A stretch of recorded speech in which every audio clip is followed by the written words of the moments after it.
I am currently 1st in Wales and 15th in the entire world.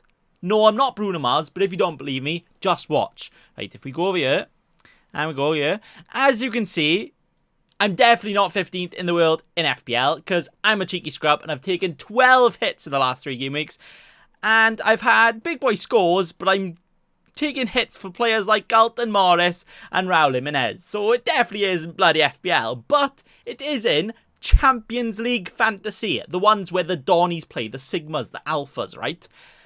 And not only that, I am 15th in the world in it. How? I have no idea.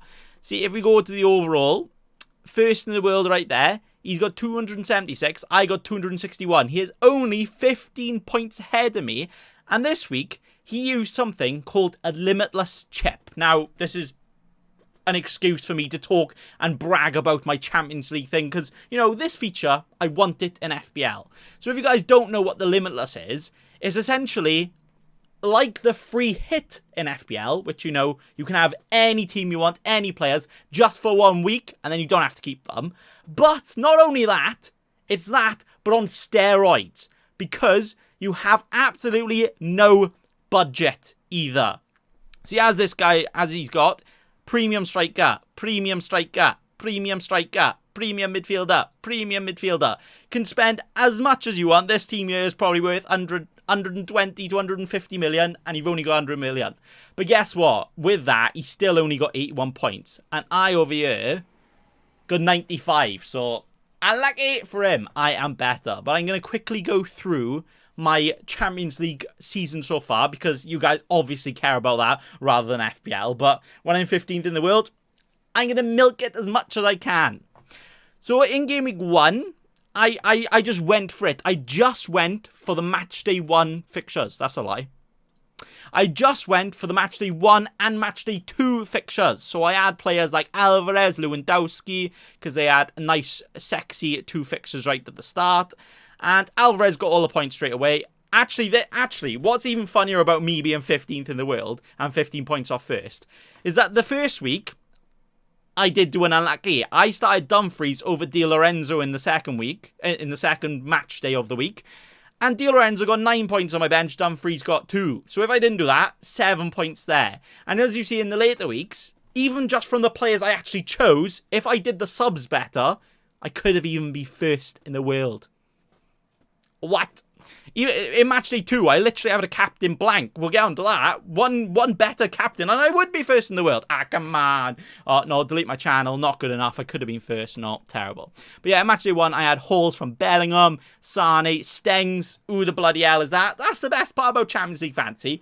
Paying no geezer in the world has he heard of him. I didn't, and I'm not going to lie, I still don't. I just heard he was good. I went for him, and he got 12 points. Lovely. But we literally had almost a full round of hauls in matchday 1. It was incredible. And what's also another feature I want to be added to FPL is that in Champions League Fantasy, they do a player of the match, like a man of the match. But, you know, gender neutral, because, you know, we love that. But they don't give it based on a bonus point system or whatever. They give it for somebody actually watching and giving it based on the eye test. And it's usually actually the player they give it to is the person who tends to do the best in the game without being involved in the goals or assists. So as you see here, Leipzig 1-3-1. Xavi Simons didn't get a single goal or assist, and they still give him the player of the match. Now imagine that in FPL, you know, you've got someone like a De Bruyne, he's creating all the chances, but for some reason, Haaland missed all of his chances and scored all the cheeky rebounds, and De Bruyne got no goals or assists. But you can actually be rewarded for playing well. Imagine that. Fantasy gone right. But it did go right here in matchday 1. 98 points. I think after that week I was around 2,000th in the world already here. And I was like, oh yes, daddy! Loving it. But then I was even loving it even more in matchday 2. That's a lie. I only got 68 points. But actually it was a success because a lot of people decided to be a bit cheeky and slap that limitless active button in matchday 2. And thankfully, I can't see the scores on the screen, can I? Thankfully, a lot of the players in the Limitless for Match Day 2 did not score big boy points. And the players who they probably got rid of, like a Dumfries, like an Alvarez, ended up scoring more here. Now, it was a massive unlucky because I think I captained... Do you know what? I think I captained Lewandowski in the first week. And then in the first match day of the week. Then I'm pretty sure I forgot to change it. So yeah, that is a big unlucky. But if I did, even if I did Bellingham, that would have been an extra 13 points. I would have literally been close to first in the world with just one change. Not just one change in players I chose, but in captaincy. Boy, wow. But we still had the big boy points from the Bellingham, Dumfries, Cancelo, Gunde, Sommer. And to be fair, in match day 3, even though I wildcarded, I actually kept quite a lot of players here. I kept the goalkeeper, defender there, defender there, Bellingham. But I did spice it up a little bit because I got in the GOAT, Alvaro Morata. Now imagine winning Champions League Fantasy, and I get on the Sky Sports, I was going to say BT Sport, not cancelled, TND Sport. I mean, what the bloody hell have they done there? TND Sports is clapped. I went to use it. It was like, no, you have to move over to this thing. Behave. I just want to watch a footy. But when I finish first in the world, because it's gonna happen at this point, I might as well. I'm that close. I get all these special interviews like, Bacon Boy, how did you finish first in the world? I'm just gonna show a picture of Morata and show the GOAT. This is why. I think I deserve to win just for actually owning Morata, and not only that, by getting points from him as well. Best player in the world.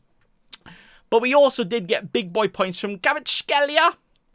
Do you know what? I only choose him in Champions League Fantasy just because I can actually pronounce his name. Because most people are like, but he sounds like a Wi-Fi password there. Look at his name. But I can pronounce it perfectly. It's Chivaka Kvaratskhelia. See, why get me on TNT Sports Commentary right now?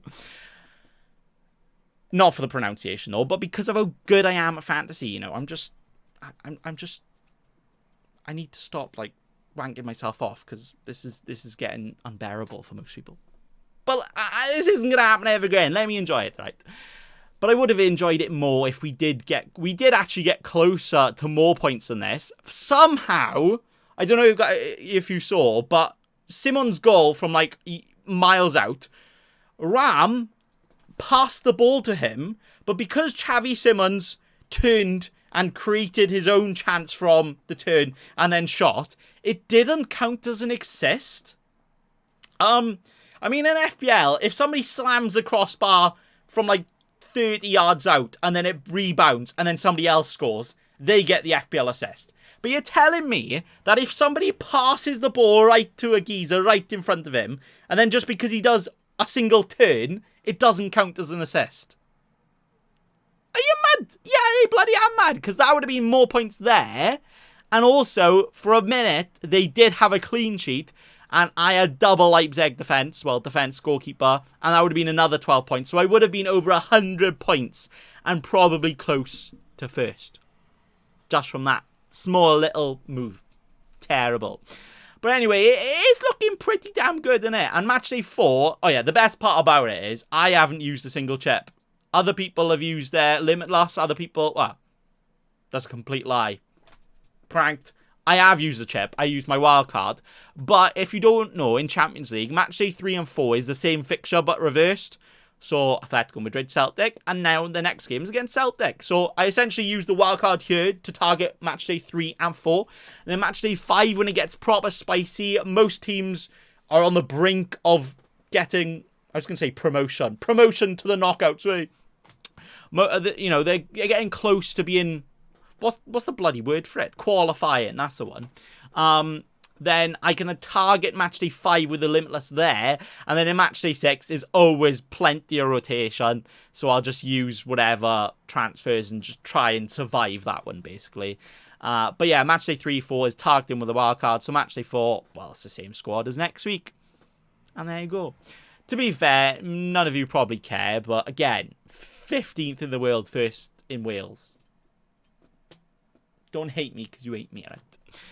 Anyway, in FPL, I did actually get quite a lot of points this week. 87. But again, I'm taking all the hits. Just because I'm playing it even more differently now, where I'm taking as many hits as I want to get the best team I can for the week. And it's quite fun.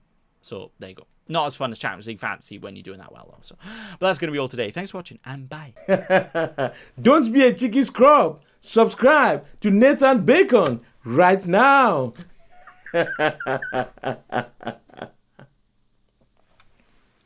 Don't let your memes be dreams.